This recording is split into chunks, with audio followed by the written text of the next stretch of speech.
Hey guys, how are y'all doing? Welcome back to the Warlock series.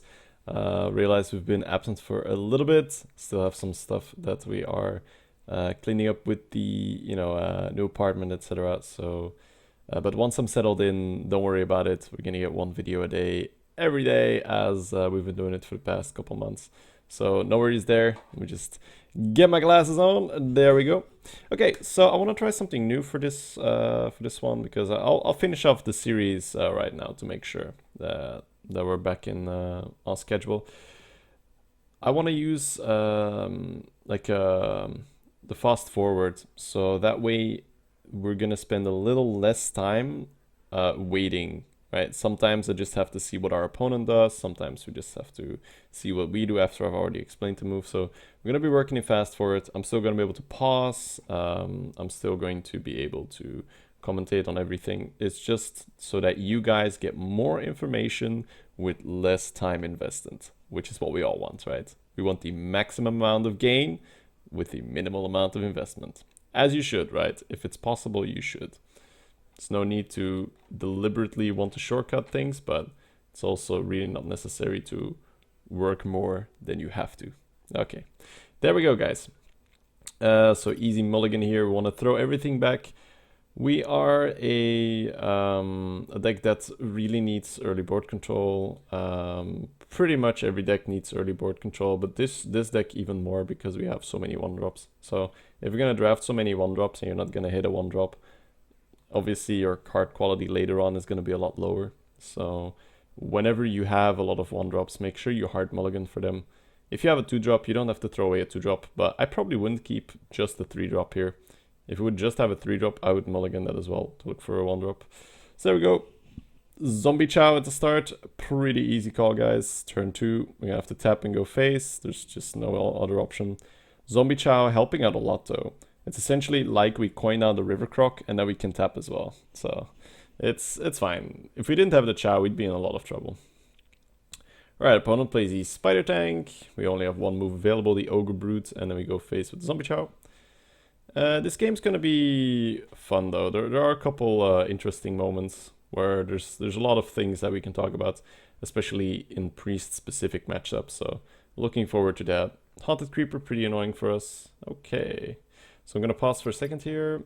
The first play that we can do is play Dark Iron Dwarf on our minion, try to kill a tank, and if we miss, we go face for 1 second. Let me just turn off Hearthstone here, guys. Professional. Otherwise, we're going to keep making that noise. Sweet. All right. Second move would be to tap and play a Wrath card. I think the best thing here is to see what the Ogre wants to do, and then see whether we want to put down the Wrath card. Because obviously, if the Ogre misses the tank, we do no longer want to play the Wrath card because he will just finish it off with his 3 damage, and we'd much rather play the Dwarf. But seeing as Ogre hits, we're just going to tap and play a Wrath card. Obviously right ordering here. There we go, guys. So sometimes you can see that the ordering does make a difference. Because if we had missed the tank there, we would have played the Dwarf, and that's the reasoning why we didn't tap first, because if we tap first and then the Ogre misses, we can no longer play the Dwarf. Alright, this is a really fun turn because there are so many options. I'm going to go over all of them for you guys, right? So you can see and then you can decide for yourself, right? So this is actually a good exercise. I'm going to go over all the options so you guys can see all the options. Then we're going to pause the video. Then you can pause the video for yourself for say half a minute or so. You think about it and you tell yourself which one you would pick, and then you can see if that's the one we went with here. That's a good exercise. You can do that with everything. You don't have to wait until I say that, right? So option number 1, make a 5/5, kill a 1/1. We'd play the Warlord. Not super great, but kind of okay. We could play Dark Iron Dwarf on our Wrath card, deal 6 phase damage, and then play Corruption on the Teacher, meaning that if he trades into the Wrath card, the Teacher will still die. We could play Implosion on the Teacher, finish it off with the Wrath card. That doesn't seem too inspiring. And then the final move, I would say, would be to Implosion a 1/1 and play Corruption on the Teacher. And that way our Wrath card can finish off the other 1/1. So our opponent will have a Teacher versus a 4/2, 2 to 4 imps, and we'll have a Corruption on the Teacher so that if the Teacher kills the Wrath card, even if our opponent would heal it up, it would still die. Okay, So Dwarf face corruption, implosion trade, implosion here, corruption. So go over the options yourself, guys. All right, and then just pause the video. Okay, and I'm gonna go over what we went. We went with the implosion on an imp to make sure that we kill it and then get some dudes out. It seems like it's an overkill, but it's actually legit. And then the corruption on the teacher is your, it's kind of like your insurance against the Holy Nova or a heal or a Valence, or, you know, if your opponent was able to Holy Nova this board, it would really suck. But because you corruption the teacher, it's kind of the insurance that, hey, no matter what you do, that cheese is gonna die unless you're gonna silence it, but then you can't hold it over, right? Because even the cheapest silence, oh, that's not true, he could use a priest silence. That'd be sweet, right? He Holy Novas, he silences his own guy. Yeah, that'd be cool. All right, so there is a way around it, but who drafts a 0 mana silence, right? Cool, good stuff, good stuff. All right, there we go. And now we're gonna see an interesting mechanic. Notice that the Drake is already on 5 because of corruption. Corruption says kill it at the start of your turn, which means it carries over for the Drake, which is really good. Right here, there is a very fun play available, and I don't think it has any competition. We can tap Dark Iron Dwarf and Imp, trade everything into the 4/6, and then slap down a Volcanic Drake for free. So you guys have seen this Volcanic Drake performing over and over again in this deck. Now, obviously, there is synergy with the Implosion, there is synergy with the Haunted Creepers, but in general, just I do not mind the Volcanic Drake. A lot of people try to avoid this card, but you can see that, I mentioned that earlier as well, right? The better of a player you are, the more the more tricky shenanigans you're going to be able to pull off with the Volcanic Drake. Because we just developed a 6/4 and a 4/4 for 6 mana, and we drew a card. That's stupid, right? Alright, Shadow or Death, unfortunate. Okay, another pretty fun decision here. A couple options. We can play the Creeper and the Bomb Lobber, kill his guy. We can play the Pit Fighter and the Creeper, knock the shield off. We can play the Pit Fighter and the Creeper, go face. Or we can play the Jormungar. Jormungar is a little bit too risky versus another Shadow or Death, I'd say, because Pit Fighter puts as much power as the Jormungar on the table, and you get that Haunted Creeper, which just has a perfect body to deal with the 2-on-1. So I feel like just playing the Creeper, the Pit Fighter, and going face is better, because if we didn't go face with the Dwarf and we knock the shield off, our opponent can just use the Argent Horse Rider into the Dwarf regardless. Now this does open ourselves up for a Valence or his own Dark Iron Dwarf shenanigans.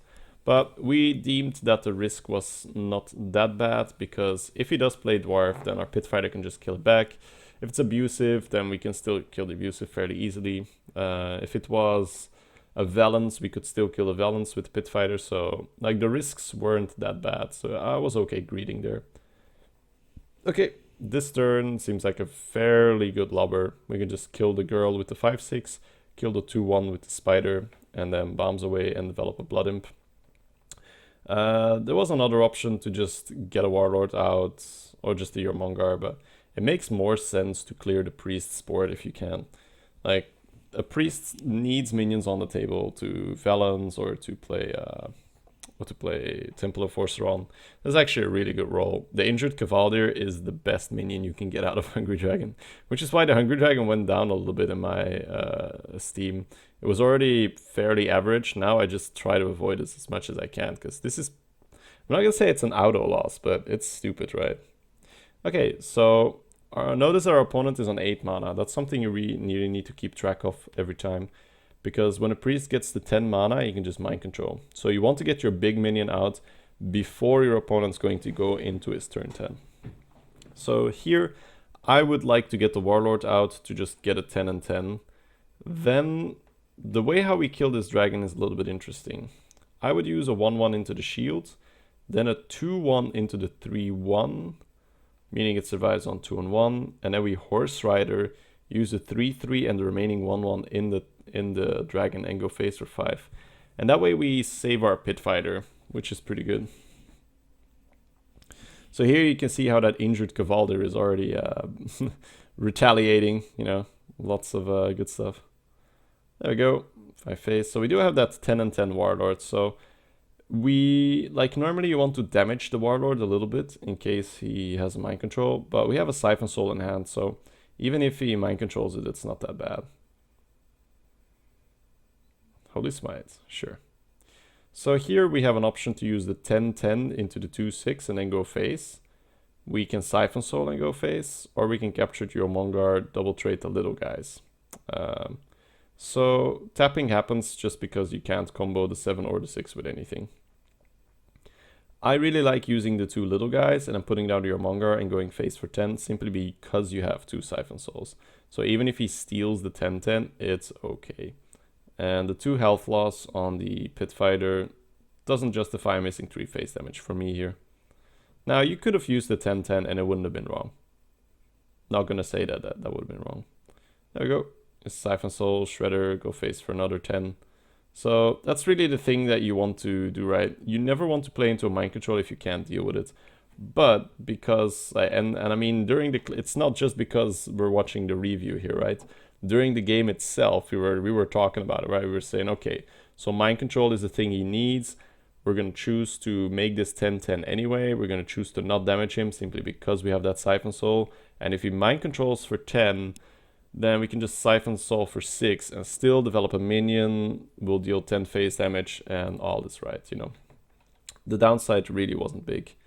But you want to make sure that if you can't deal with a 10-10, especially if you're in such a dominating position, don't make a 10-10, right? That's a simple thing. Yesterday I had a game where I had a good board and the opponent played the secret and I was on 5 health. I was like, well, I'm not gonna play Stranglethorn Tiger because if it's Mirror Entity, you win the game, right? So it's the same here. Like, if we couldn't have dealt with the 10-10, don't give your opponent an out. Don't be like, oh, well, I guess I have to play it. I can't waste any mana, right? It's turn 10. You can waste mana if you want to. I mean, if that's what it takes to not play a 10-10 into a mind control, which you can't deal with, don't do it. Now we got Siphon Soul, we're like, it's okay. We can deal with it. Alright guys, thank you so much for watching. I will see you all tomorrow for the next video. Yeah, have a nice day.